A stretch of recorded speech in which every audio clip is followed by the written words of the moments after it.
So I do want to welcome all of you, the honorees, the guests, the students, and I'm so happy to see you guys. I keep scrolling over the pictures because I haven't seen my students in so long, so it's wonderful to see them and wonderful that you all are here as well. But again, tonight we want to honor those who served in the American Foreign Service and to the members of the Operation Eagle Claw who attempted to rescue them. I'm just elated again to be a part of this program tonight. I'm very proud of my students. You've persevered and completed this project during this COVID-19 pandemic, so I applaud all of you for your efforts in doing that. I'd also like to just say for a moment that Mr. Blackman is an exceptional teacher, and him looking for, he begins the research on a project for the upcoming year. He'll start as soon as the school year ends, so he spends the entire summer looking for a project to honor our citizens in our country. So I want to applaud Mr. Blackman. He's written a book that some of you may not know about, so I need to put a plug in for him because he will never say it himself. But he wrote a book about the same type of honoring the students. It's entitled The Long Journey Home, The Untold Stories of Forgotten Heroes. And you can purchase it on Amazon. But again, it's about all the student stories that they've written over the past 7 years now, 6 of which I've been a part of. So again, I just want to say, because this is not about me tonight, it's about my students and the honorees, but I want to say thank you for taking time to be a part of this event tonight. I'd like to thank my staff members. I saw Roxanne Edgerton, a part of the program. She's a supervisor for Chesapeake Public Schools for the history department.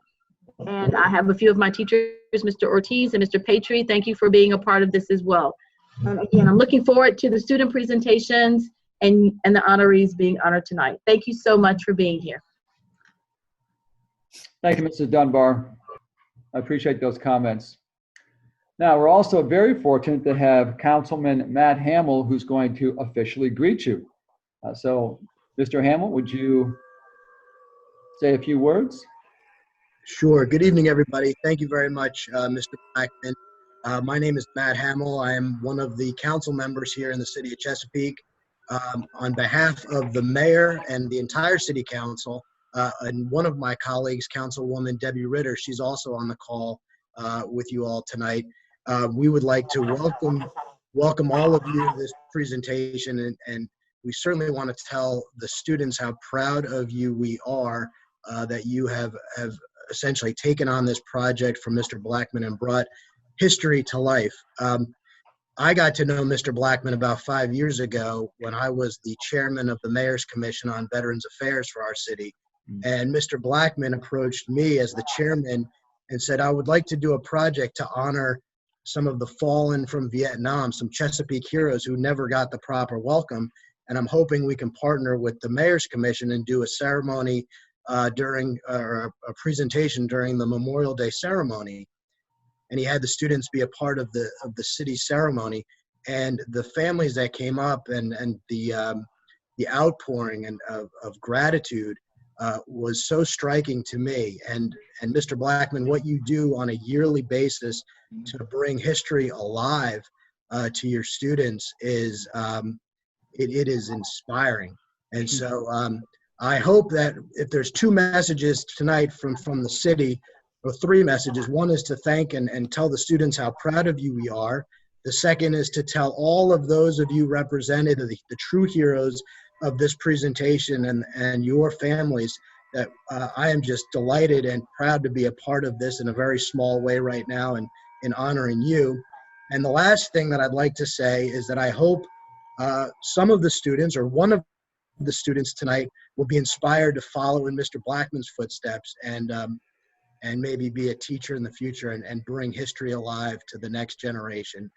So I will stop droning on now, Mr. Blackman, but thank you so much for the opportunity on behalf of the city to say a few short words. Thank you, Mr. Hamill. I appreciate that. Thank you for those kind words. And thank you for your support over the years. You have always been there for our school and for me, and I really appreciate that. I really appreciate that. Okay, we're going to move on, and I wanted to share a little bit about our class project and how we got to this point, because it's quite a story.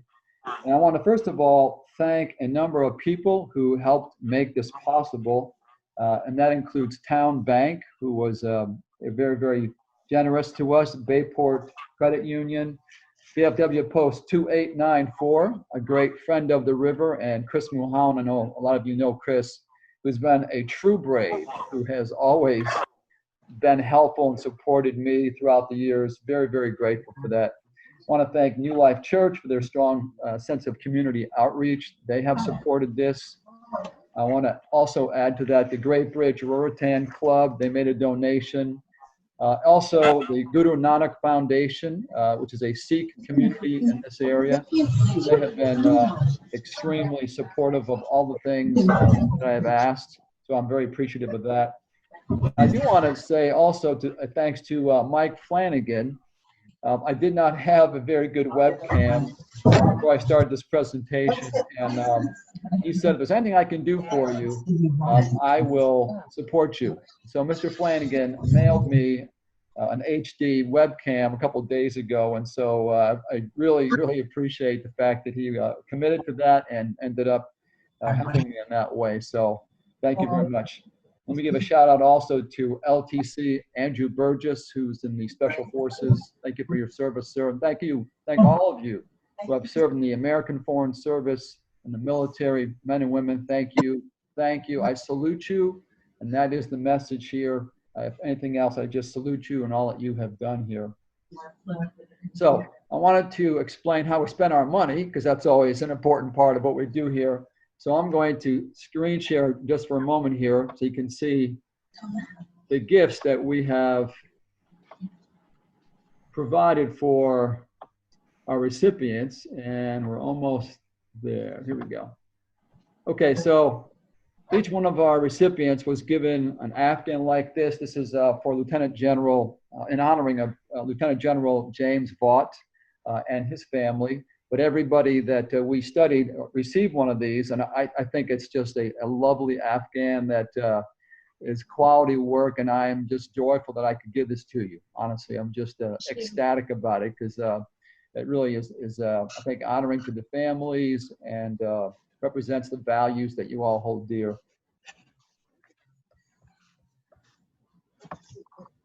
All right, so let me tell you the story about the project. And to be honest with you, I didn't really have an idea for this year. And then last spring, I was at a Chamber of Commerce meeting raising money for the book that I published. And at the end of the meeting, a woman said to me, Craig, did you know that one of the hostages that was taken in 1979 was from Chesapeake? And I stood there dumbfounded, my jaw dropped to the ground. I just stared. How could I not know this after 34 years? I had no earthly idea that this was the case, not a clue. And so I said, that is the story for this year coming up. And at that point in time, I had a connection to the Chamber of Commerce with Jennifer Sharon Knight. And I have to say, without her, this would never have taken place. Thank you for your support, Mrs. Knight. I am truly appreciative of all of that. At that point in time, then she helped me connect with Tom Langford, and I think most of you probably know who Tom Langford is. And so that's how this whole process began. So in the project, the students were given a couple of responsibilities. They were paired up, and one had to create some artwork that was relevant to the hostage crisis, and also have a Google slide presentation that is also relevant to the situation. It could have been talking about the movie Argo, or it could have been talking about the Shah, President Carter, a lot of different topics for that. The other person was supposed to write a biographical essay about each of you. And so they used the memoirs that you wrote as their primary sources, and we had some State Department resources that we also used to write your biographical essays. And so it was quite a thrill to read some of those and to be a part of that. I would say one of the breakthroughs was in the fall when I had sent out the email to Mr. Langford, and I wanted to get a response from you. And I got a call from Mr. Matrinko. And it was a pleasant surprise. And we discovered that there's a very strong likelihood that I met him when I was 18 years old. I was on a wrestling team touring Iran, and he worked at the consulate in Tabriz. And I distinctly remember one night we competed against the Iranian army wrestlers, and they were on the Soviet border. And then afterwards, I remember stopping at a consulate, and I had not been home for a while, and so I remember being served a little pineapple juice, and that meant a lot because I was spoiled basically, and I missed some of those comforts of home. But I may well have met him at that time, so it's a very small world. So as we progressed, I still wanted to contact all of you so you could interview or be interviewed by my students. Didn't have a whole lot of luck there. And then around Christmas time, I said, I'm going to try again. So between Facebook and whitepages.com, I just kept calling and calling and calling. And I remember I was going to my mother's house in New Jersey, and I found Colonel, trying to think of his name now, Colonel Kyle's number. And I said, can it be this easy? So I called. He lived in Honolulu, and he picks up the phone. And he said, sure, I'd love to be a part of your project. And so that was quite a surprise, I have to say. I also ended up facilitating some Skype sessions with Mr. Sickman and, of course, Mr. Matrenko again, and Mrs. Koob. And that was just delightful. And it was just an unforgettable experience to have them interact with the students. They're so lucky to really have this. And it also provided context for some of the current events this year. I know we've all heard about the assassination of Qasem Soleimani. And so when the students had this context of the project, they understood a little more what was going on with the current events in our day. And then we had the COVID crisis. And that seemed to change a lot. And we decided, despite the obstacles, we were going to finish what we started. We made a commitment. We wanted to continue that commitment and get the job done. So we said, we're going to go through that. We're going to use Zoom as a way to have this virtual reception. So that really is the story of how this all began. I just want to make a few comments to some of the individuals that are here. And Mrs. Scher, I know that you're there virtually, and I just wanted to say you are a remarkable woman. And now, being a teacher, I put on my teacher's hat, and I think, what was it like for you to go through this?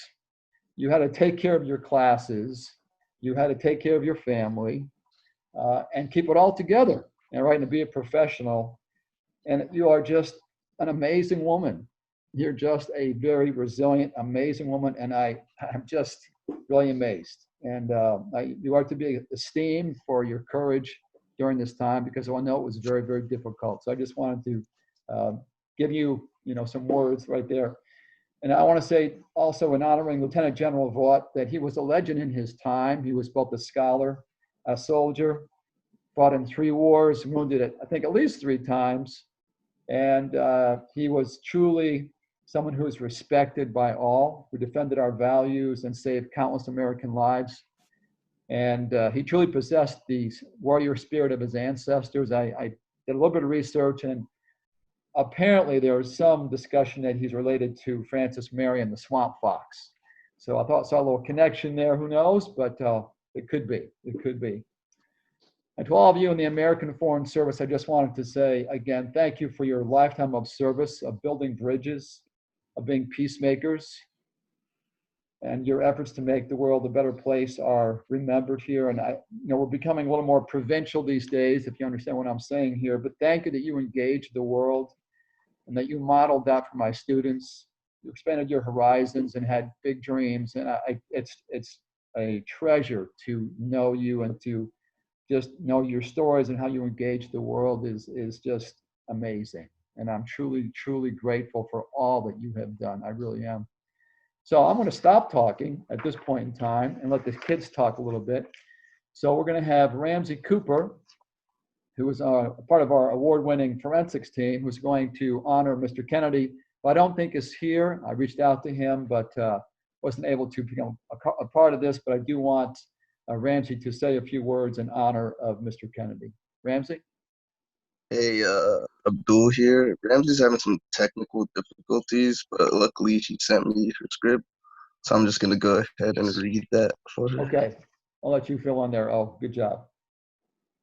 Moorhead Kennedy was a true scholar with a passion for the Middle East and the Arabic language. Working as an economist for the State Department, he served in Athens, Greece, Beirut, Lebanon, Santiago, Chile, and of course the American Embassy in Iran. Moorhead Kennedy assessed the Iranian economy's response to the Islamic Revolution. However, we also are reminded of the trauma experienced by many of those held in captivity and the toll it took on their families. Many suffered PTSD for years to come. In fact, Mr. Kennedy, in one of his interviews, stated that one of his fellow captives had not had a good night's sleep in 36 years. He had a litany of achievements, including being the executive director of the Council of International Understanding in New York City and the president of Moorhead Kennedy Institute, also in New York City. In fact, his book, The Ayatollah and the Cathedral, Reflections of a Hostage, is considered a careful and reasoned analysis of the American Foreign Service. He was given the State Department's Medal of Honor for America. Senator Richard Blumenthal of Connecticut described Mr. Kennedy as a patriot with a great public servant. Tonight, we honor Mr. Kennedy for his keen economic insights and lifetime of service, building cultural bridges and making the world a better place. We also remember his wife, Louisa, who was an advocate for all the hostages who fought for their release. Thank you, Abdul. Thank you very much. No problem. Okay, I'd like to hear from Olivia Dorsey next, who's going to honor the Scher family. Hey. Hi, guys. My person who I was researching was Mr. Donald Scher. So I'm just going to go ahead and start with the tribute. Mr. Donald Scher was a naval air attaché who was renowned for his knowledge of F-14 planes, the reason why he was sent to Iran. His mission was to teach the Iranians how to fly them and learn what they wanted to do with them. During his life as a hostage, he continually showed courage and defied his captors in as many ways as he could, such as hiding messages in toilet rolls, using Morse code, and discovering their weaknesses. His wife, Ms. Scher, should be honored as well because of her resilience and courage. During the trying times, she protected her family, continued to teach her students, and remained strong, despite not knowing if her husband would return.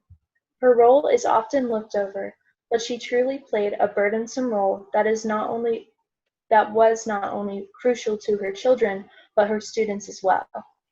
Overall, this project taught me that no matter what life throws at you, you have the ability to bear it, face it, and overcome it. The key to it, as Mr. Scher said, is being mentally strong. Today, we honor and thank you, Mr. and Mrs. Scher, with the rest of those affected by the Iranian hostage crisis. Thank you. Thank you. Would you like to respond, Mrs. Scher? Or Mrs. Knight, possibly?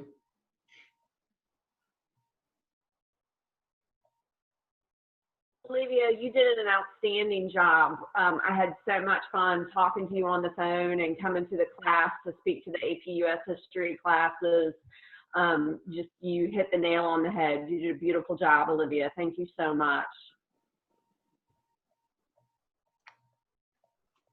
Thank you. Thank you. Okay, we're going to move on and going to hear from Austin, who's going to honor General Vaught. Good evening.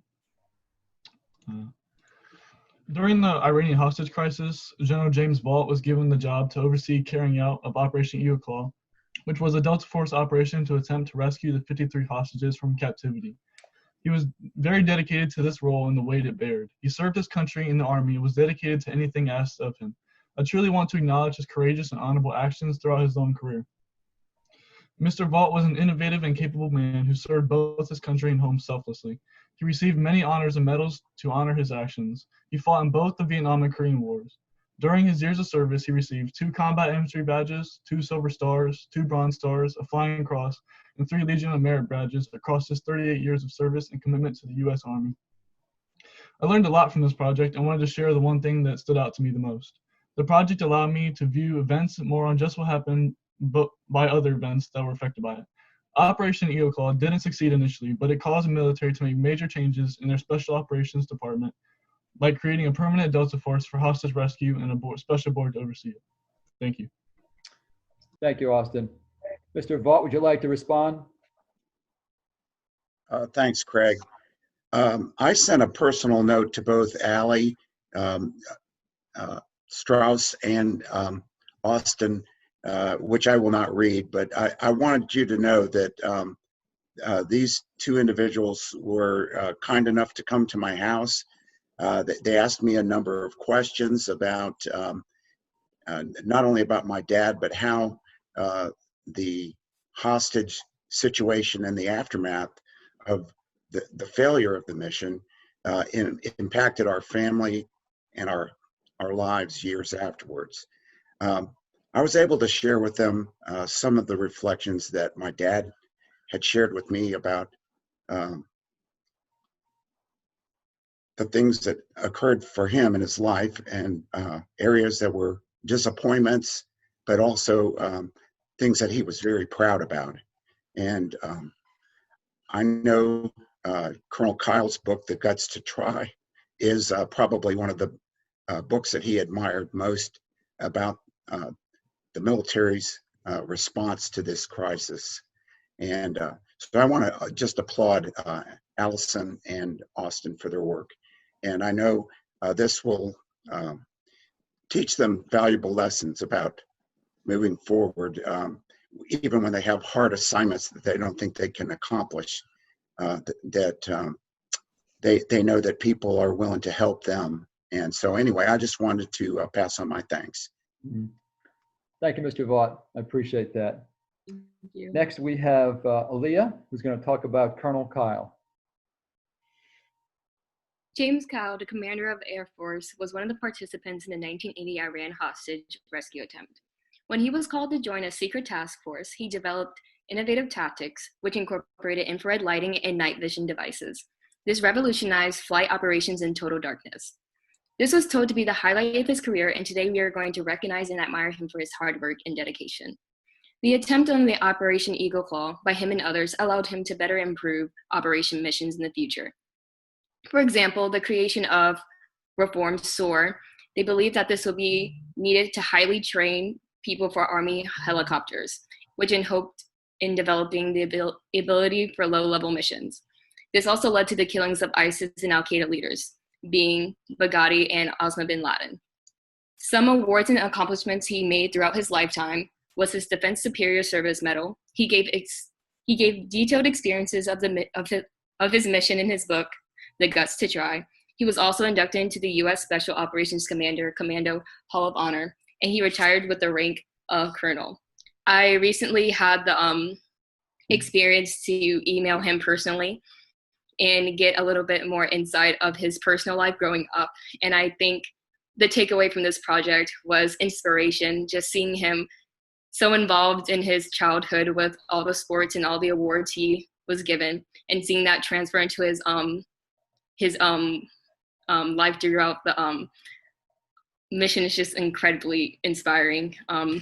It's sad to say that he did pass away recently, and I'm upset that I didn't get to speak to him about my essay and let him look over it, but I know that he is a good man and he did a lot of inspiring things throughout his lifetime. Thanks, Aaliyah. Appreciate that. Next, we're going to have Ayana. We'll talk about Bruce Lyman. So nervous. Okay. So Bruce Lyman was a Minnesota-made American diplomat known primarily for being the chargé d'affaires during the Iranian hostage crisis. His diplomatic career ranged from the years 1949 to 1987, and throughout that time, he served as a naval lieutenant. He joined the U.S. Foreign Service. He was appointed ambassador to Malta, the Charge d'Affaires, and vice president of the National Defense University. I would like to personally, well, I can't personally, but I would like to thank Mr. Langen for his hard work and courage during that tough time, and thank him for also continuing to stay strong for the people that looked up to him, and for continuing his diplomatic work even long after the tragedy. And his name will go down in history, and he will definitely be missed by many. Doing this project has made me realize that no matter what, I can continue on, and it has been made clear to me that through all struggles, even when it may seem hard, there is always a way out. And I would also like to say that he's a good man because he did not hold any grudges towards Iran. Until like the day he died, he still believed that the U.S. should have a strong relationship with him. And I think that was like a really cool thing because he can move on with his life. Thanks, Ayana. Is there a response from Mr. Langen? Would you like to respond?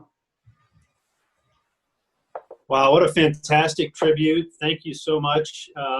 Really wonderful accounting of his career and life and the things that he believed in.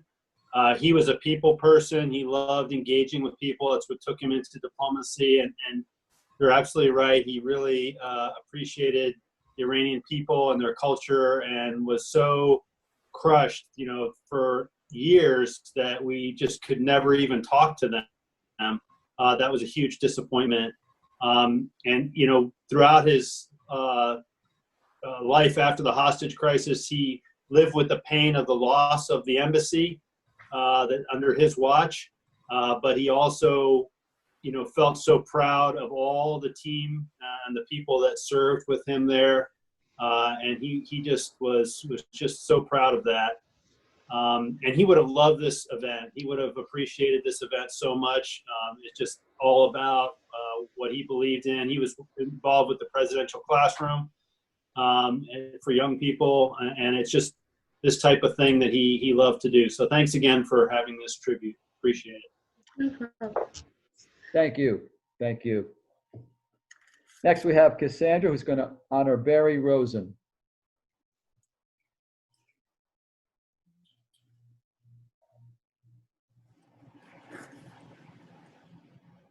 Cassie is having difficulties where she's at now, so I'll be the one talking on her behalf.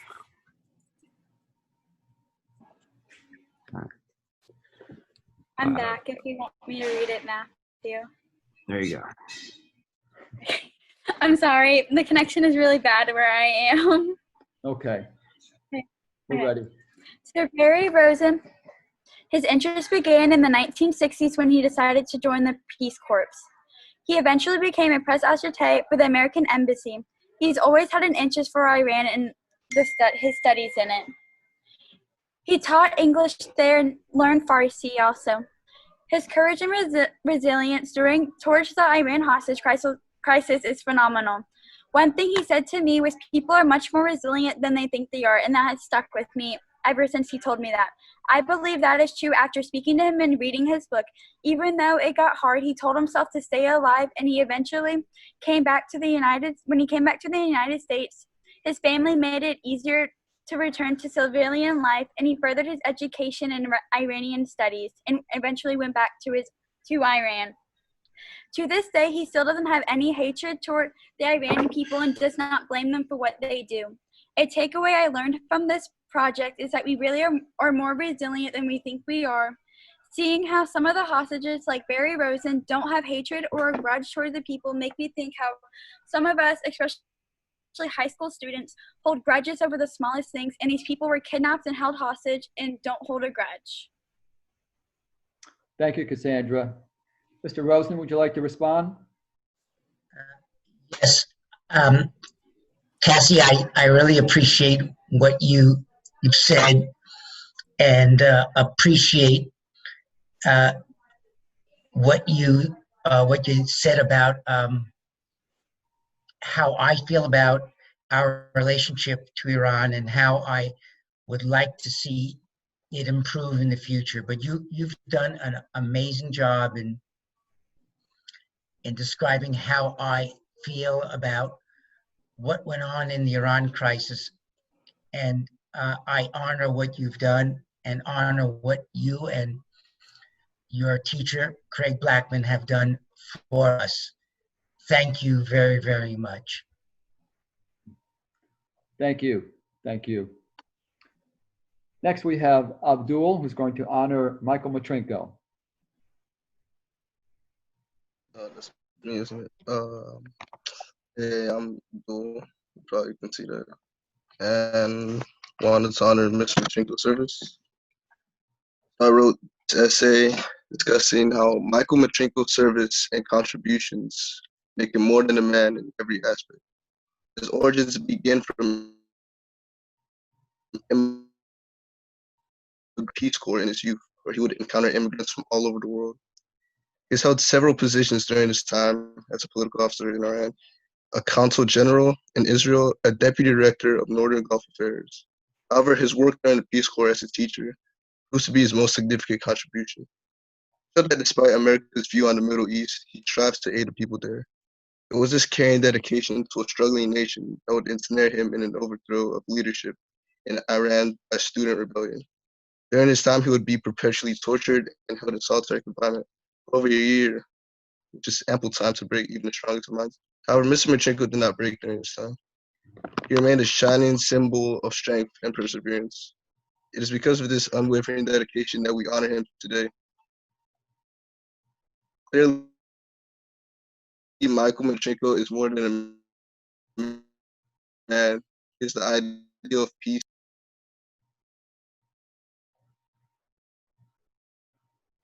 Thank you. Mr. Matrinko, would you like to respond?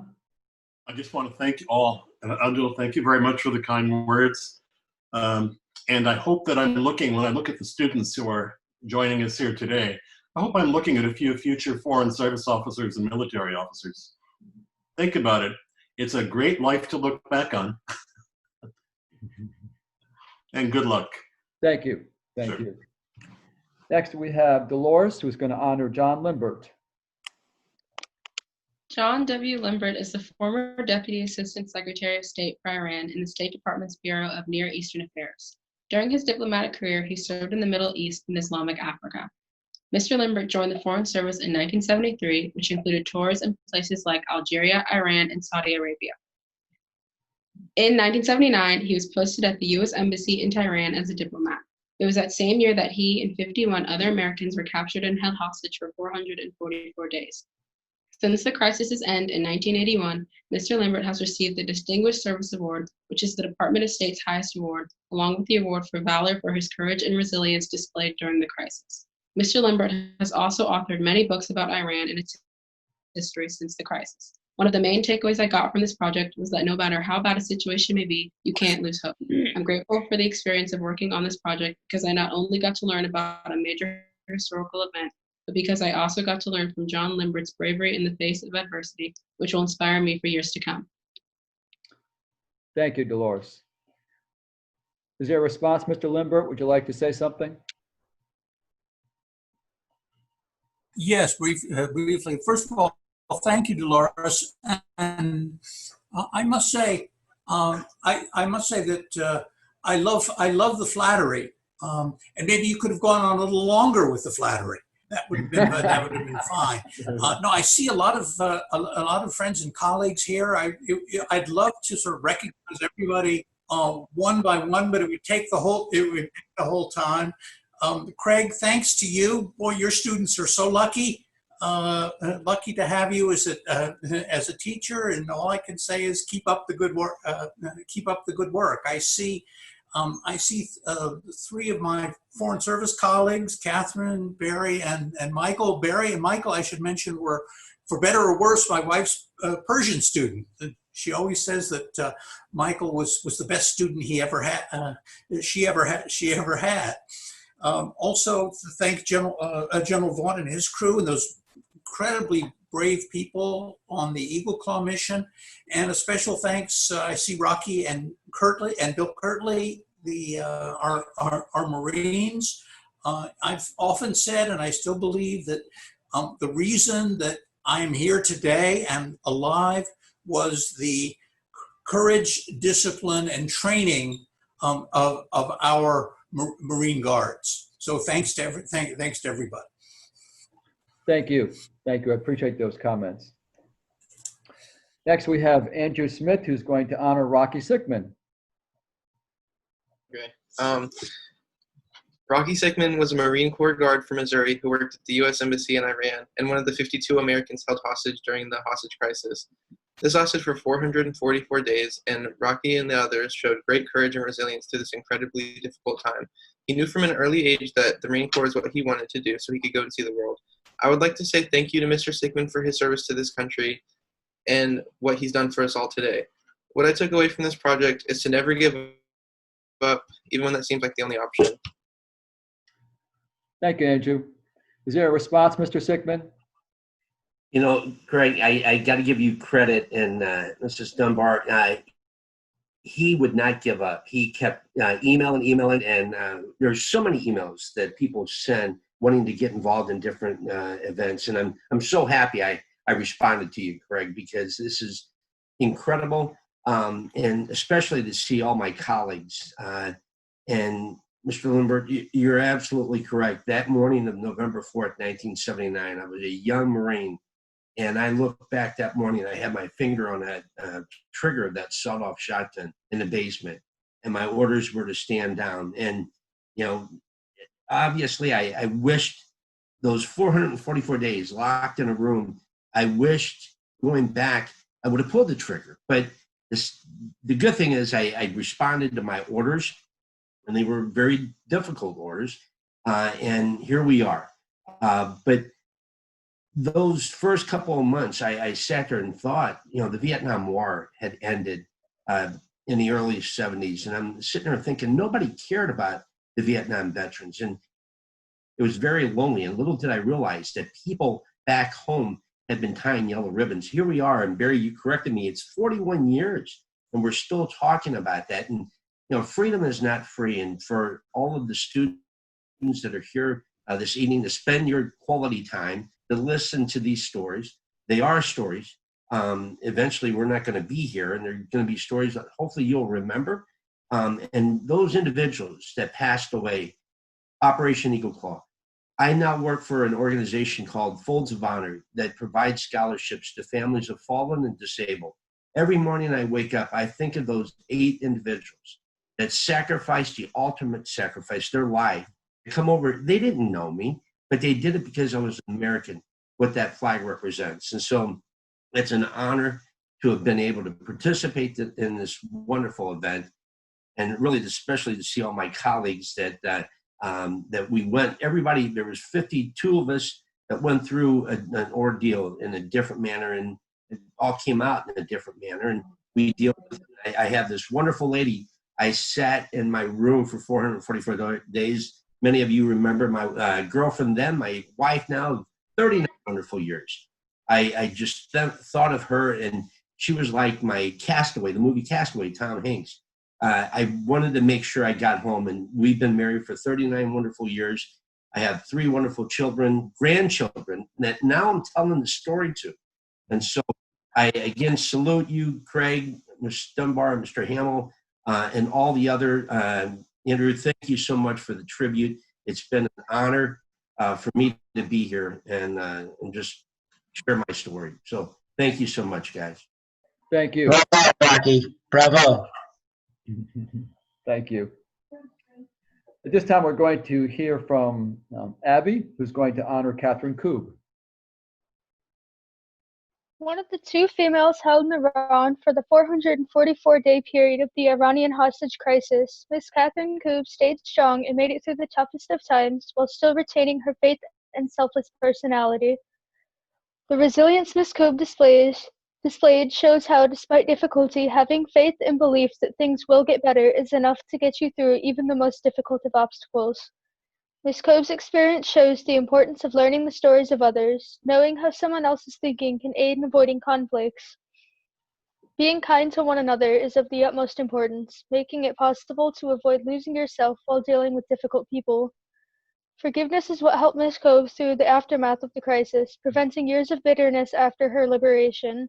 And, above all, staying faithful and putting your trust in your religion is imperative to accepting life's difficulties. Faith guided her journey, raised her spirits when she was down, and forgiveness kept her positive, teaching the most important lesson of all.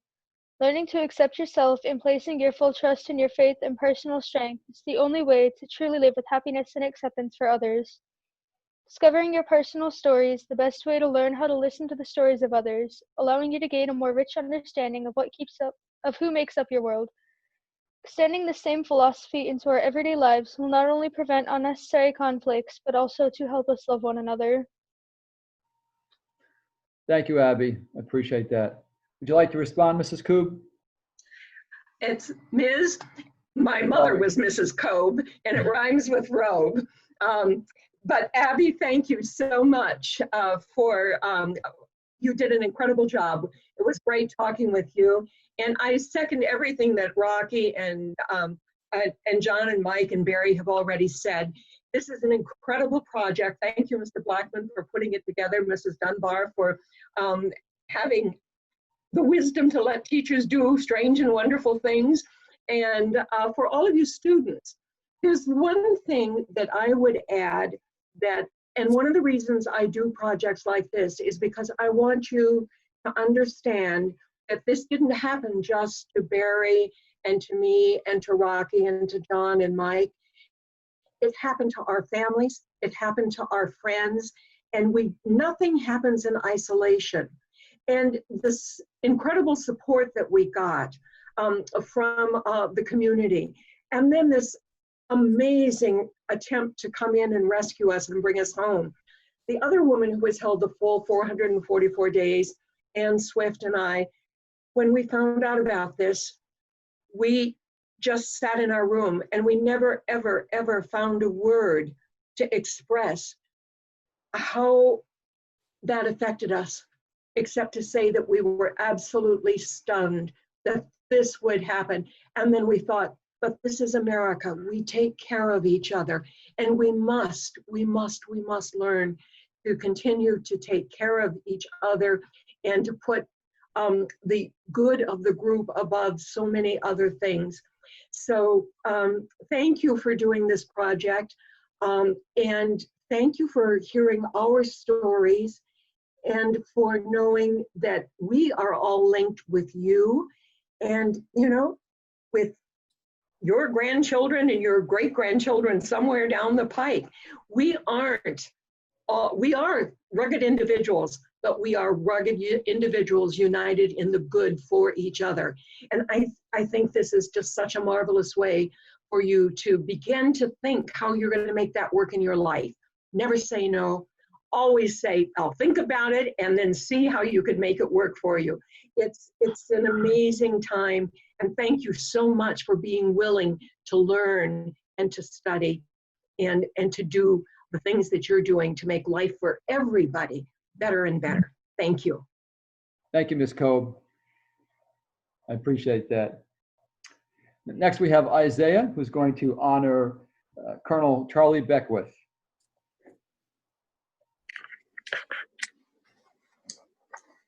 Charlie Beckwith was born on January 22nd, 1929. Mr. Beckwith was a strong and very courageous man for serving in the U.S. Armed Forces. He contributed greatly to the U.S. Army by creating Delta Force. Also, he had great foresight and predicted that the U.S. will one day be hit with a terrorist attack. His service in the Special Forces is greatly appreciated. In total, he served in the Korean War, Laotian Civil War, Malayan Emergency, and the Vietnam War.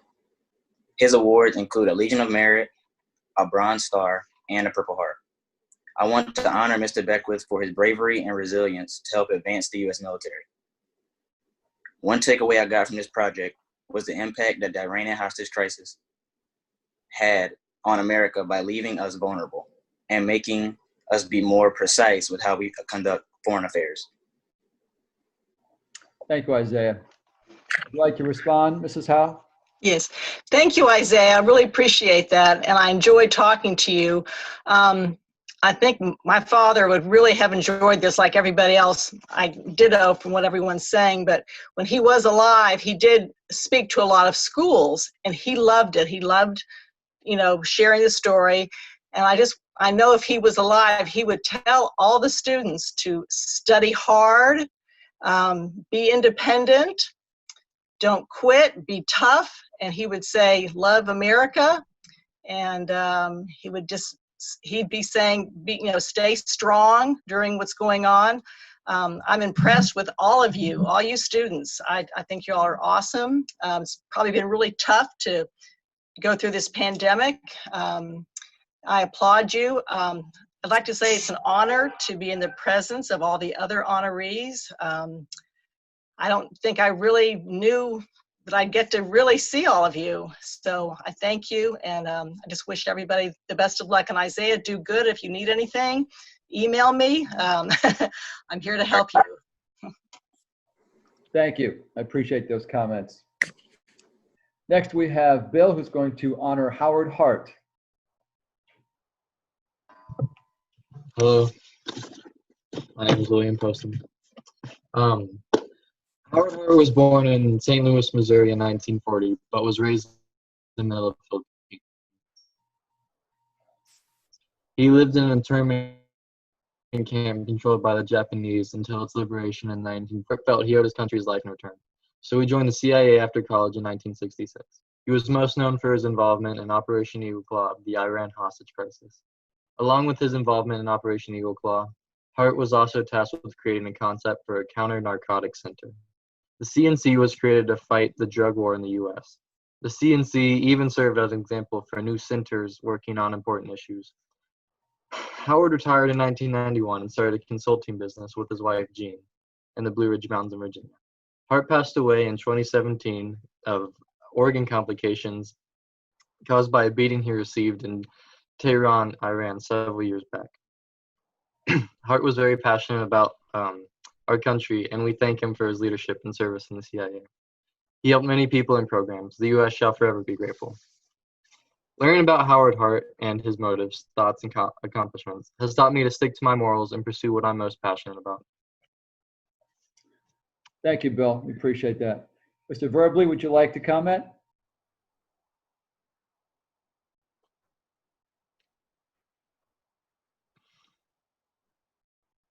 Mr. Verbley, would you like to comment?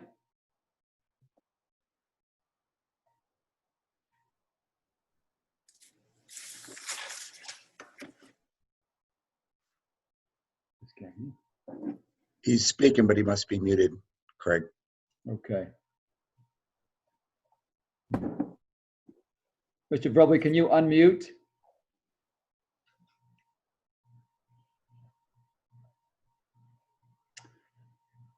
Okay, we will try to come back to that a little bit later if we can. I want to keep going here. So next we're going to have Denise and Kara, and they're going to honor Stephen Curtly. Hello. Kara?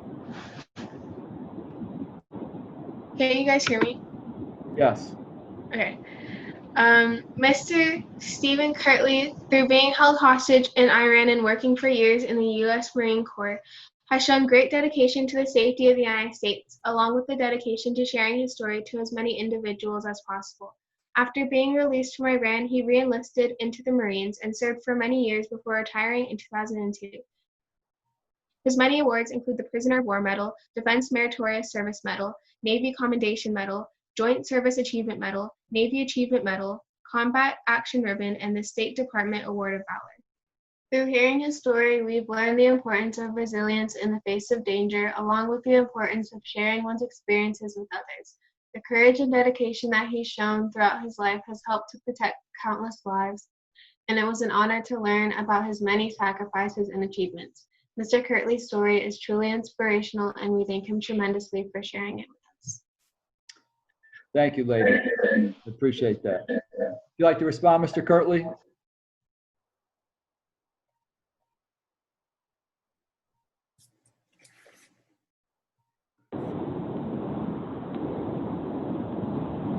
Are you able to hear me? We're driving north on 75 in Florida on our way to Michigan. So technology is great. And this will give you an idea of how important this event was for me. It's a great write-up and a great honor, and I really appreciate it. And wish I had the opportunity to let my sons here to know what a great guy I am. Also, I appreciate so much the gift that you guys sent to me, although there's a little confusion in the house as to whose gift it is, if it's mine or the puppies. So they've already taken control of it. And let me see, I'm trying to get back to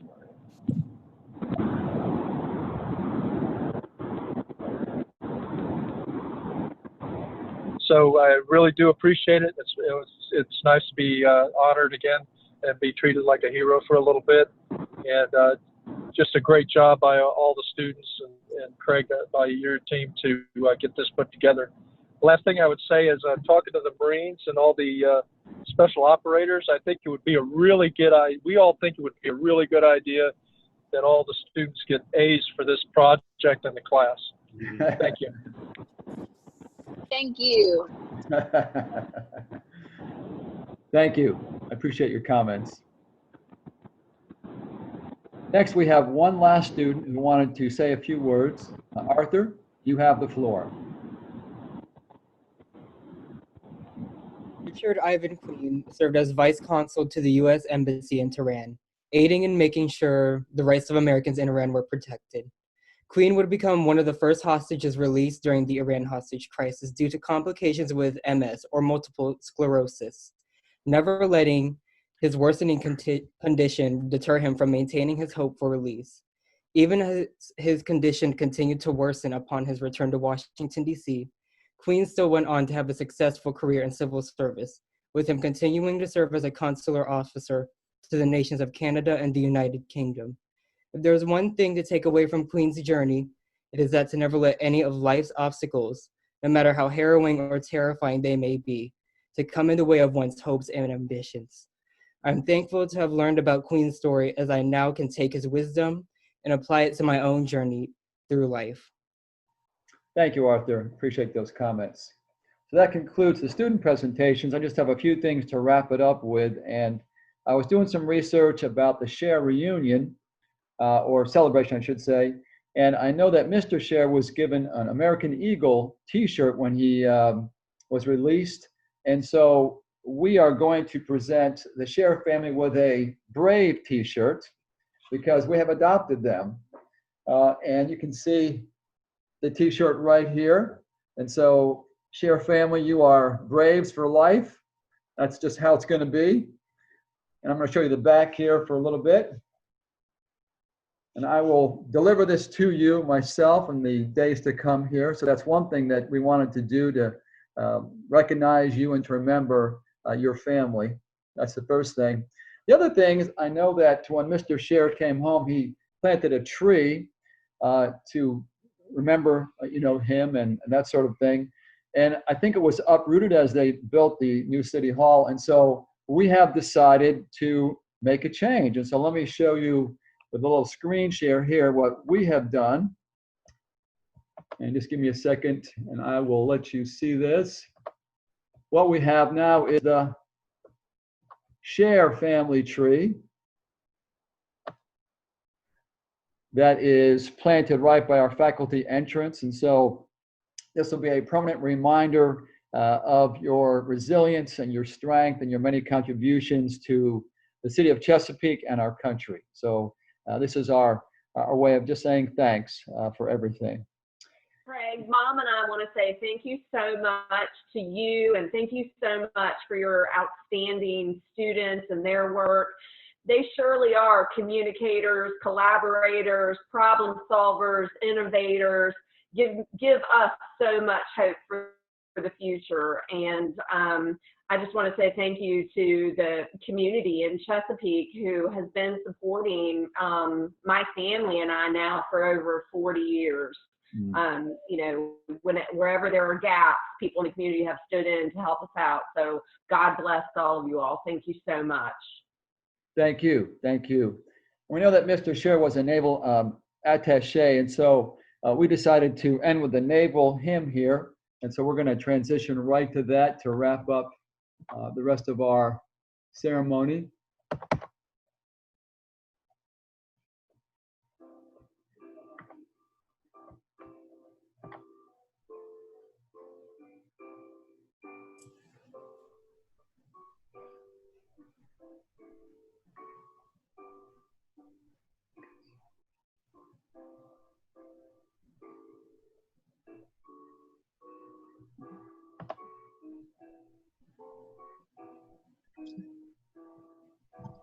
Yes.